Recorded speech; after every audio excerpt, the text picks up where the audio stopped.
edition of the Primetime Newscast on Equinox Television, we take you to the central region of the country where the lives of patients at the Yaoundé University Teaching Hospital or the lives of patients at the said hospital are in jeopardy after workers organized a protest demonstration denouncing months of unpaid salaries. And we talk upcoming senatorial elections in the country, precisely in the west region of the country, where CPD and municipal councillors have been instructed to stand behind SDF senatorial candidates. Plus, here in the economic capital, Douala, a 96-year-old man dies in a fire incident that broke out here in Aqua Douala. That was last night. You're watching the Primetime Newscast on Equinox Television.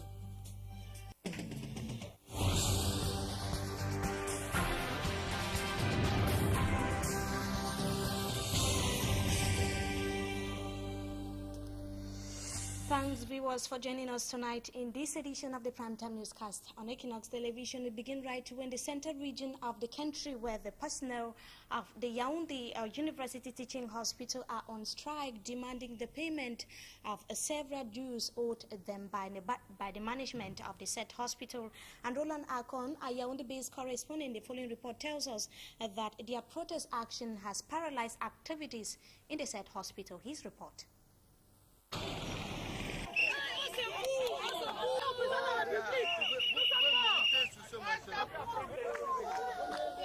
At the Yaoundé University Teaching Hospital, work has come to a standstill. The hospital personnel are on strike, demanding payment of several dues as arrears owed them by hospital management. This hospital means arrears. Everything is arrears, arrears, arrears. 43 million as arrears owed to retrenched workers of the hospital, arrears as retirement benefits to workers of the hospital, arrears as CODPA to personnel of the hospital, and even the March salaries is now arrears as it has not been paid. Where does the money go? That's the question. Where does the money go? The once prestigious hospital in Cameroon is now paralyzed to the suffering of patients and other hospital users. C'est la grève qui va faire à ce que ma mère va mourir. This lady fears losing her mother, a patient in the hospital, due to the protest action. This other lady says she could not vaccinate her child due to the protest action. Me voilà qui rentre à la maison sans prendre le vaccin et le bébé. My wife is in the oxygen since yesterday. And due to this grave like this, things will not move. Caregivers and patients are also complaining of poor services in the wards of the hospital. When we come to the hospital, it seems as if we should beg the doctors before they should render us service. The hospital gates are empty, as private guards who were there for security purposes have also fled away due to several months of unpaid salaries by hospital management.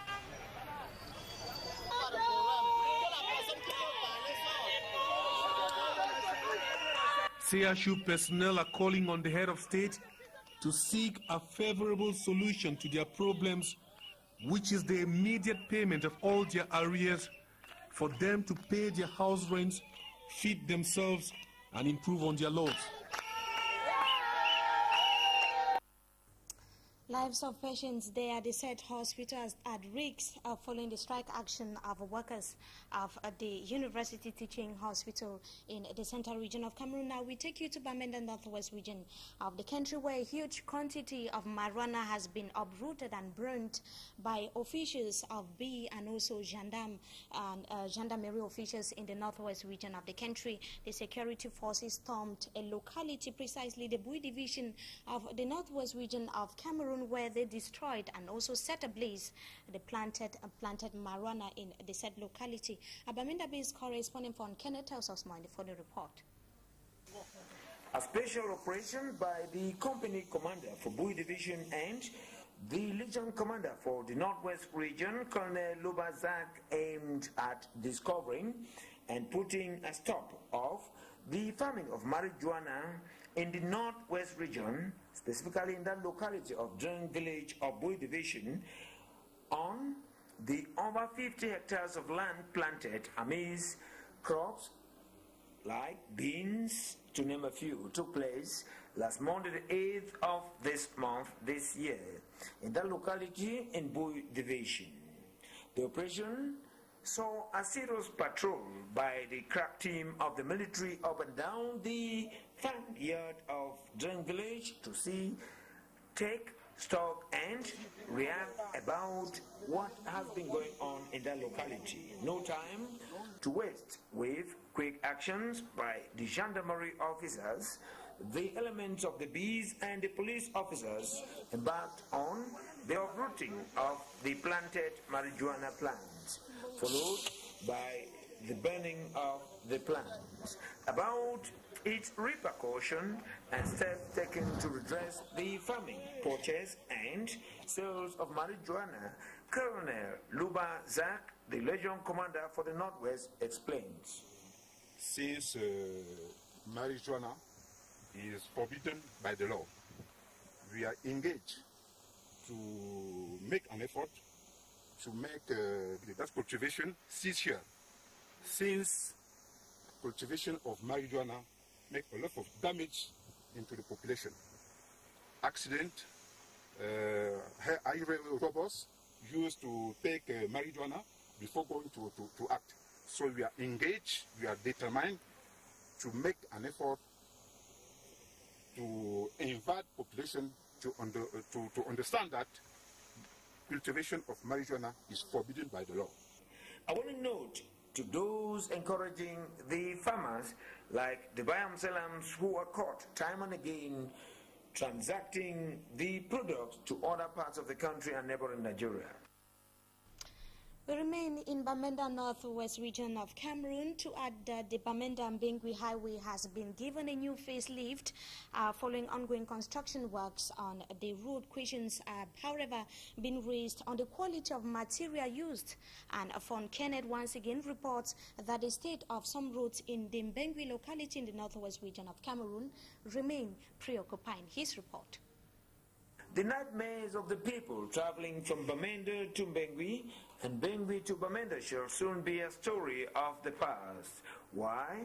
Because the tarring of the road has started, but with inefficiency as the quality of tar is not up to expectations as stipulated.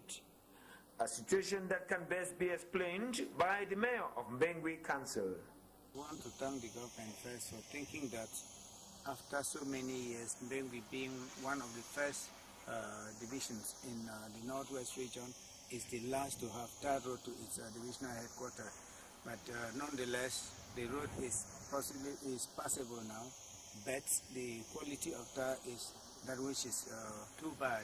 I'm sure that from the images you have had on the road, you even see that the road is not even 1/4 way gone, but there are potholes all over the place. I think that the quality of tar is just that to calm, deceive people. I see my image over CRTV and the very road, and if somebody tells you that it's a road which is poorly made, you will not believe it. It is no news to talk about the devastating states of roads within Mbengui municipality following its abandonment for years with no maintenance of these roads, potholes here and there. Another stretch of road is the Bamenda-Batibo-Widikum number Manfe Road, a trans-African highway which is near completion and can be appreciated, though with some shortcomings. Satisfied with this portion of the road because this was a nightmare some years past. That this is just 2 kilometers to Batibo town. Vehicles used to leave Nigeria and come and spend 2 days here to reach Batibo town. The way they have done this portion of the road, if everything was like this, it could have been wonderful. People come with their goods to go into the market. With this, it's just these 2 things here. So it means that this market, nobody ever bring an article to be transported in a car or in a truck, and if they have to park by the roadside, where is the parking? It should be noted that the passage and tarring of the Batibo-Widikum number road will help boost the economy of villages along the roads. And it gives the challenge to the Batibo Council to develop this market to a better market. If on a day like this, my brothers and sisters at home who could not have sold a bucket of plantains a bunch of plantains or sweet potatoes can now be sent on daily basis. It's another advantage because the road comes in.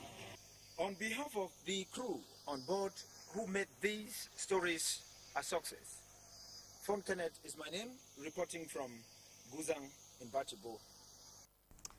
Thanks indeed, Phone Kenneth from Bamenda with that package. Now here in the economic capital, Douala and Ndokuti-Nyala stretch of road remains a veritable nightmare to users, especially as the rainy season is approaching, despite promises by local government authorities to ameliorate the routes. The said routes and commuters have for years now been living a similar situation, as senior reporter Christopher tells us in the following report. Ndokoti happens to be one of the most popular places in Douala, though the population finds it pretty difficult to reap the fruits of this popularity. This nightmare mostly concerns the Ndokoti-Nyala stretch of the road beginning from Tunnel Ndokoti, and this has lasted for years now. Here, road users plying on foot simply go through hell, and this despite promises made for years now by competent authorities that be. Each rainfall becomes troublesome to road users as circulation here becomes a veritable go-slow each time. On n'arrive même pas à satisfaire les populations, mais c'est grave. Franchement, c'est plus que le calvaire. On est rentré avant l'indépendance, franchement. Une route comme ça, c'est une route nationale. Elle n'est même pas entretenue. On paie les impôts libératoires et tout, et rien n'est fait. Franchement, nous sommes dénigrés. And the defenseless population each time turns to the powers that be. Je ne sais pas si les pouvoirs publics, surtout ceux qui sont plus hauts là-bas, voient le temps de côté. Ça, c'est l'entrée d'une ville. C'est aberrant quand même. C'est inadmissible. For the users of this motorway, the days ahead, being essentially very rainy, seem only to continue their nightmare. Another problem is the Vuri Bridge, which continues to leave users in fear as they predict the inevitable while crossing over. They are decrying the absence or the presence of many broken bars, which to them has claimed so many lives, as Jonathan Bablia tells us more in the following report. The bridge over River Wuri in the littoral region of Cameroon is begging for repairs, so to speak. Many years have gone by since repair works were carried out on this bridge. Some parts of the bridge are now in ruins. Parts of the iron bars along the sides of the bridge are almost falling into the river. Other parts of the iron bars have already fallen off. Si vous regardez bien au niveau du pont, là, vous allez trouver qu'à plusieurs endroits, c'est cassé, c'est cassé, c'est cassé. Et ça reste comme ça pendant des années, on ne fait rien pour arranger. The number of potholes on the bridge has also increased, but appear not to be deadly enough to attract the attention of public authorities. Il y a eu beaucoup de problèmes, beaucoup d'accidents, beaucoup de décès, mais cela n'empêche qu'il faut traverser le pont en taxi comme tout le monde. Cela n'empêche qu'il faut aller au travail. Donc nous n'avons pas le droit de garder la peur. It should be recalled that this bridge is the only motorable link between Bonaberi and the rest of Douala, and as well the only entrance into the heart of the city for vehicles from the west, northwest and southwest regions of the country. Meantime, the foundation stone of the second bridge over River Wuri is still expected to be laid in the near future. The views of users of the Vuri Bridge here in the economic capital Douala, compiled there by Jonathan Babila. Now we take you to the central region of the country, where teachers at the Sitevet Government Primary School are calling on the government to provide the school with enough benches for the pupils. Let's take a look at how some of the pupils in the said school, situated in the heart of the central region of the country, are receiving lessons on bare floor. Roland Akon tells us more in the following report. Sitting on bare floor to receive lessons is a sad reality in the Sitevet Government Primary School in Yaoundé. Lack of school benches causes 4 or even 5 pupils to squeeze on a bench meant for 2 or 3 pupils. Broken benches in the school are begging for repairs. The situation is an embarrassment to observers as it portrays the sturdy environment in some Yaoundé schools and puts to question the use of funds disbursed by government for the acquisition of equipment in schools. Dans des salles de classe, il y a certains élèves qui sont assis à même le sol. Donc je souhaiterais que l'État nous accorde les tables bancs à la rentrée prochaine. The director of the Yaoundé Government School is launching an appeal to the government to help provide the school with school benches to rescue the leaders of tomorrow from the sad reality of sitting on bare floor to receive primary school lessons at this era in the heart of a nation's capital. Meanwhile, a 96-year-old man has died in a fire incident that occurred in Accra, here in the economic capital Douala, precisely behind Immeuble Soka.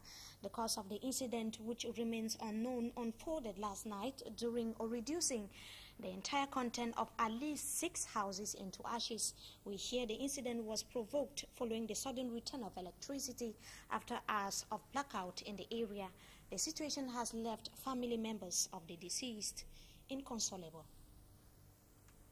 Now we take you back to the central region of the country, where officials from the Ministry of Forestry and Wildlife, precisely in Ezeka, a locality in that part of Cameroon, were there to evaluate the tree planting exercise in some localities of the set Ezeka. And this is after some councillors or some councils in the area received 5 million francs CFA each for the reforestation of their various municipalities. Staff Lady and Habila tells us more in the following report. In the central region, precisely in Ezeka and in Gongmapobi, the sum of 5 million francs CFA had been allocated to the 2 councils for a reforestation of the 2 localities. Considering the important role trees play in the ecosystem or to the atmosphere, a team from the Ministry of Forestry and Wildlife was in the center to evaluate how far the afforestation exercise had been going on. Beaucoup de plants déjà ont été plantés. À la Niège, nous irons tout à l'heure. Donc, pour l'instant, voici la pépinière de la commune d'Ezeka. At Ezeka, the evaluation was somehow satisfactory. The forestry officials of the Nyanganekele division had created a wide garden at the Government Technical High School where a variety of trees are being nursed, such as the biolé, which is sacred and portrays the value of the Bassa culture. Pour entretenir même la culture même de l'homme Bassa et pour apprendre à nos enfants les us et coutumes de la contrée et l'importance de l'arbre. Et par rapport au lycée technique. The authorities here are brainstorming on creating a department of forestry at the GTHS in Ezeka. Contrarily, in Gongmapobi, where the officials made a stopover, it was noted that the council authorities had neglected their job, as very few trees had been planted and no follow-up carried out as to where and what the 5 million francs CFA had been used for. Now we talk upcoming senatorial elections in the country, where as the 4 political parties running for the April 14th senatorial are prepared to go to the polls in less than 4 days. CPDM councillors in the west region of the country have been told to vote for SDF senatorial candidates. The call was made by the Secretary General of CPDM in the west region of the country, Jean Queta. The list of the CPDM senatorial candidates was rejected by the Supreme Court in the central region of the country, should be noted. And in the northwest region or in the northern region of the country, it is the CPDM member of parliament, Adama Modi, who frowns at the inability of some CPDM members or militants holding posts in parliament and at the National Assembly, who are doing nothing to assist their compatriots. He argued that the MPs or member of parliament have recorded no significant achievement since they occupied posts as CPDM members or militants.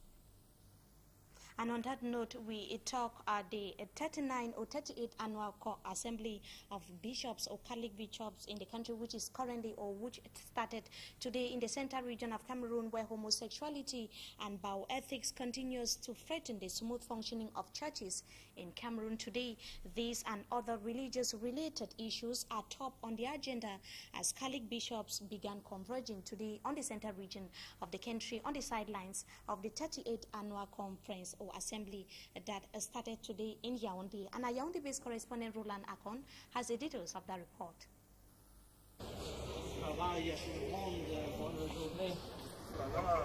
Bishops of Cameroon converge for their annual assembly in Yaoundé. The meeting is taking place at a time when the Ministry of Territorial Administration has accredited some Catholic electoral observers to observe the April 14th natural election. Catholic observers will be going and observe. We expect them to be loyal, to be impartial, and when they come back to tell us exactly what happened on the ground. The 38th Assembly is focused on faith, as 2013 is the year of faith in the Catholic Church.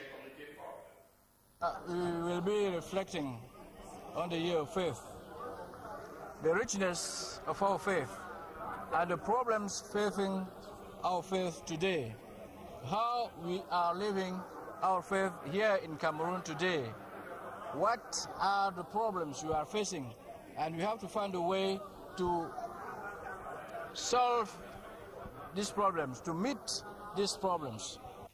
The bishops are adopting new strategies to preach the gospel for faithfuls to have a better understanding of the Word of God. Now it's talk sports football. Before we go, where Cameroon's Minister of Sports and Physical Education, Adam Garoua, has uplifted his ban on the organization of elections in the FECAFOOT, the Cameroonian Football Federation. Adam Garoua yesterday issued a press release after FIFA threatened to suspend Cameroon from all international sporting activities. FIFA's sanctions were on grounds that the government of Cameroon was interfering in Cameroonian football matters, which is an independent body. The government had up to yesterday to redress its stance on the FECAFOOT elections that was expected to hold last March 26th. It is on that note, viewers, that we come to the end of this edition of the Primetime Newscast on Equinox Television. We thank you so much for your keen attention. Have a wonderful day in the company of our programs. Good evening to you all.